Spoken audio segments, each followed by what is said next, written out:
এনাকে আমার খুব ভালো লাগে, এইটুকুন বলছি, খুব ভালো লাগে এনাকে।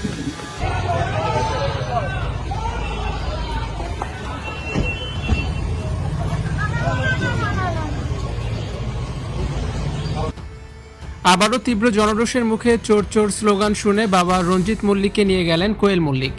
এক সময়ের জনপ্রিয়তার তুঙ্গে থাকা মল্লিক পরিবারের দুই সদস্য আজ আবারও এক নজিরবিহীন পরিস্থিতির সম্মুখীন হয়েছেন।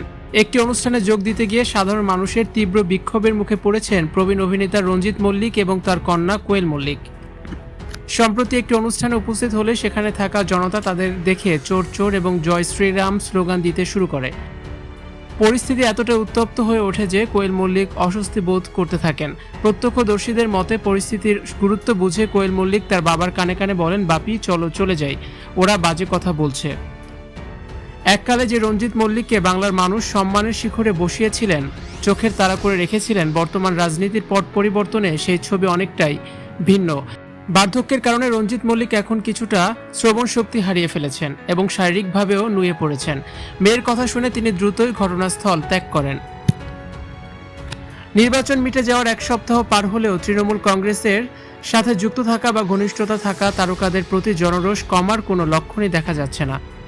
ইতিমধ্যে শহর ছেড়েছেন তৃণমূলের থাকা একাধিক তারকা। সাধারণ মানুষের অভিযোগ, রাজনীতির আঙিনায় পা রাখা, সমর্থন জানানোই মল্লিক পরিবারের প্রতি এই বিরূপ প্রতিক্রিয়ার প্রধান কারণ।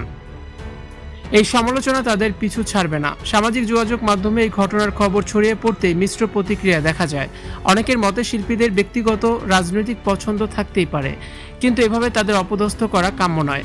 আবার অনেকের মতেই দুর্নীতির অভিযোগ এবং রাজনৈতিক মেরুকরণের ফলেই সাধারণ মানুষ আজ তারকাদের সম্মানের চোখে দেখছে না। শহর থেকে গ্রাম রাজনৈতিক এই উত্তাপ এখন টলিউডের অন্দরে যে গভীর ক্ষত তৈরি করেছে মল্লিক পরিবারের সাথে ঘটে যাওয়া এই ঘটনায় তার সবথেকেই যেন বড় প্রমাণ।